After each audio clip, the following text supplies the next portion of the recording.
going on? Hopefully you're having a good holiday. I wanted to put a quick video out in case y'all wanted a new traditional holiday Christmas dessert. They are simply amazing. I guarantee you everybody will love them. And they are miniature cheesecakes with cherries on top. I'm gonna show you the step-by-step process, and then I will share the recipe at the end so you can try them for yourself. So the first thing you'll need is 2 packages of 8-ounce cream cheese. I prefer spending up on the Philadelphia, but you can get like the local store brand if you choose to. Second thing you'll need is 3/4 of a cup of granulated sugar. Next thing on the agenda is 2 eggs.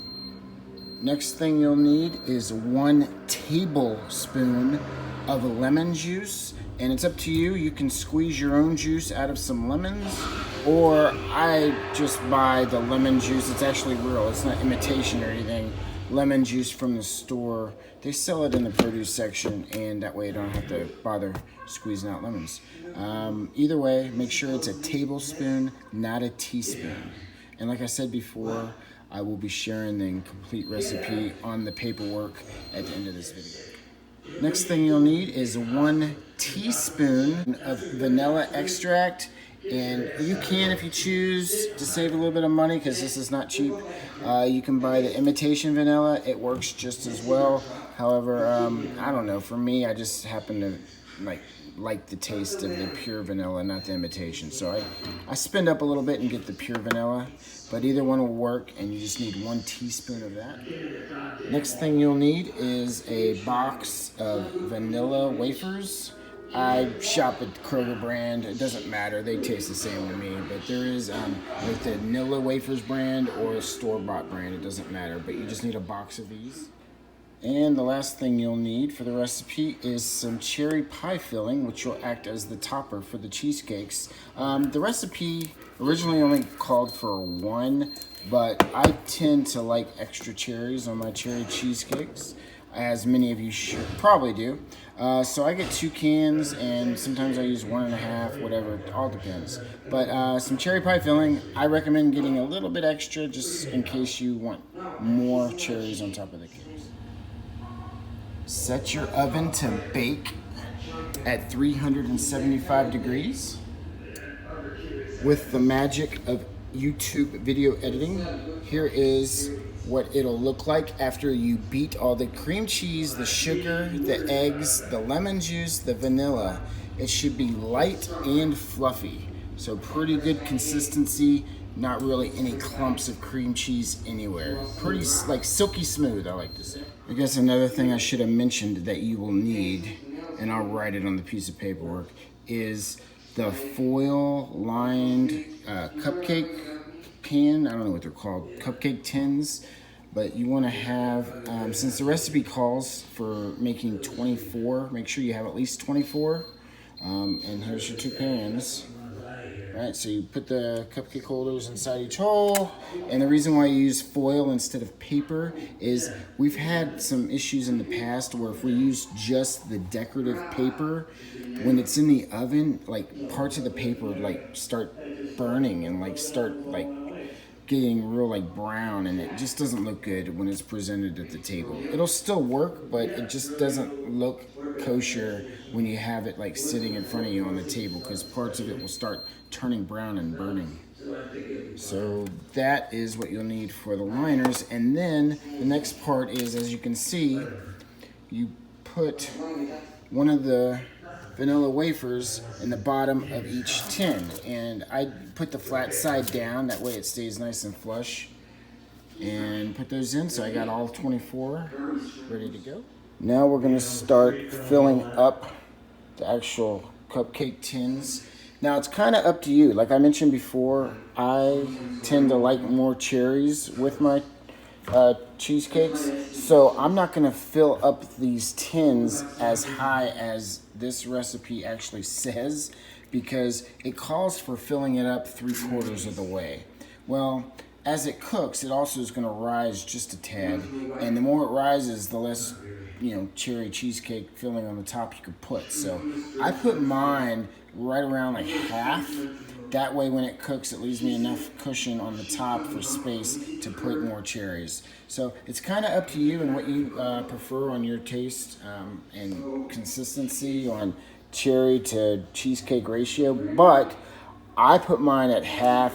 The recipe calls for 3/4 as far as filling it with a pretty hefty spoon size into these. And I'm gonna fill them all up and I'll show you right now what happens. All right, so I just did one and it's pretty easy to do with the spoon. I just put one pretty good sized spoonful and then just kind of shake the spoon as it pours down and then give it a little bit. And then once it's all done, you're gonna kind of drop the pan on the ground or the counter to even it out as far as the height, smooth out the tops. But that is about half. I'm pretty happy with that. And as I slam it against the counter, all of the imperfections on the top will kind of even, so it'll make it a nice smooth surface. So here's what you look like when you've got them all filled in. One just good heaping tablespoon, and then just kind of just shake it in there. Make sure you cover the cookie on the bottom, and then like I said, we'll hammer the tray to kind of smooth it. All right, so you just kind of like drop it, and you want it to just kind of settle the tops. You can do it on the ground too.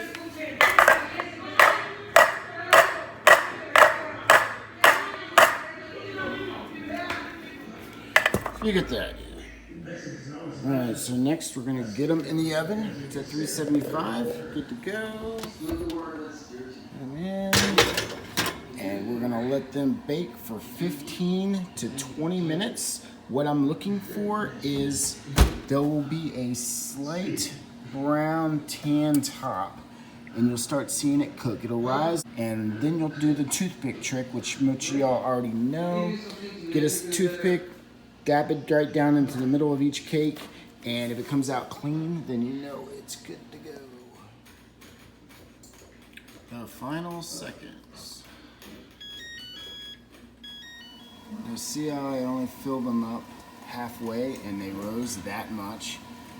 Now once they cool down, they do kind of shrink and make like a cavity for putting the cherries, but they are nowhere near done. You don't see any tanning or browning on the top, so I'm gonna put them in for another 5 minutes. I already ran them for 15 minutes. All right, it's looking pretty good. It actually took longer than I had thought. It's about 22, 23 minutes in, but what you're looking for is, I don't know if you could see, you'll start seeing them like browning and toasting on the top. It's a good indication that they are at the point. So obviously use any type of mitt or some type of heat protection in your hands. Let's pull them out.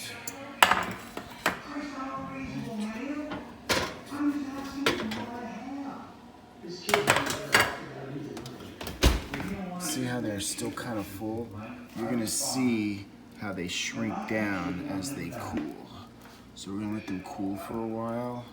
And I'm actually more excited about these, how they have less.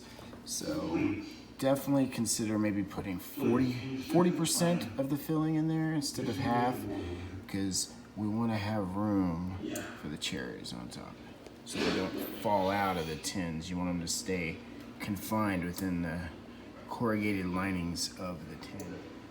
You can already see how they're trying to come down and kind of cave down and make almost like a little cubby for the cherries to sit into. But as always, get your toothpick. See how it comes out nice and clean? Here, I'll show you again. Nice and smooth. Nice and smooth. These things are cooked great. Let them cool down a little bit, then we'll get the cherries started. Alright, so I transferred all of these into a cookie flat pan from the cupcake tins because I'm going to be doubling up the recipe and making more, just because we have a lot of friends and family that enjoy these, so I'll be making like 2 or 3 batches of these tonight. But now I'm going to start with the cherry filling, and I'll show you how I fill them up. Alright, if I remember correctly, the magical number was 6 or 7 cherries onto each one. And let me see. But basically, there is some filling, like some of the like juicy, like whatever. I try to avoid that as much as I can and load it up with the cherries, because the sauce just doesn't appeal to me too much.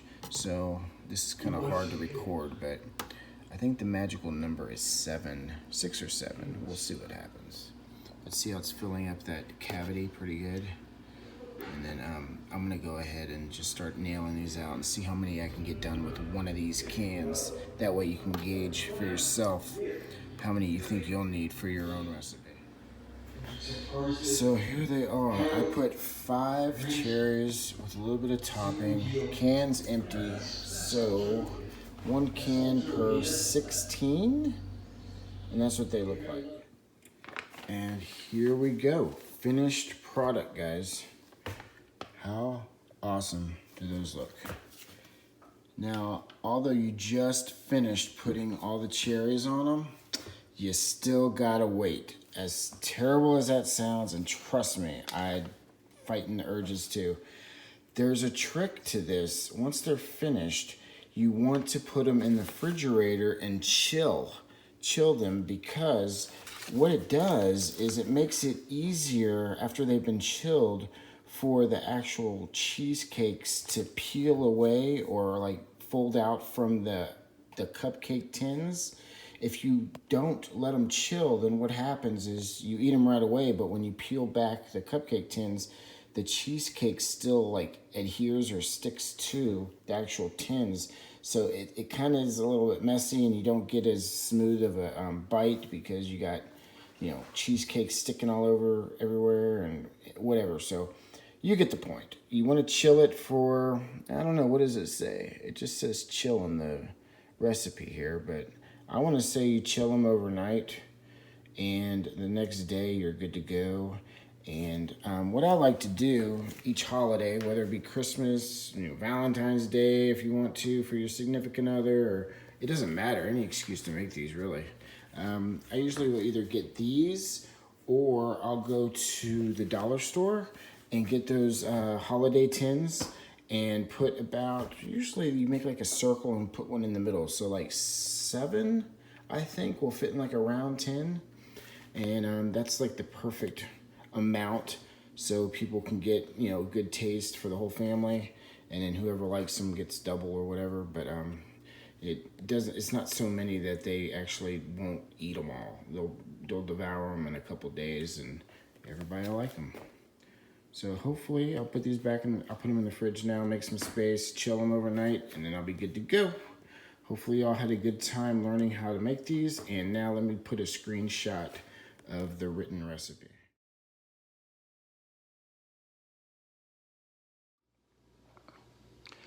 So yeah, I know, not the typical reseller content that you're hoping for, but you know what? I wanted to go ahead and make this video because I know that there's a lot of people that aren't sourcing because of the weather, or no garage sales, thrift stores, estate sales, etc. So they're at home burning some time listing, etc. Well, this will give you something to eat and make with the family, and make some new memories and make some new traditions. I think that it's important. I think family always comes first. That's why we do what we do, right? To support our lives, support our families, and have a good time.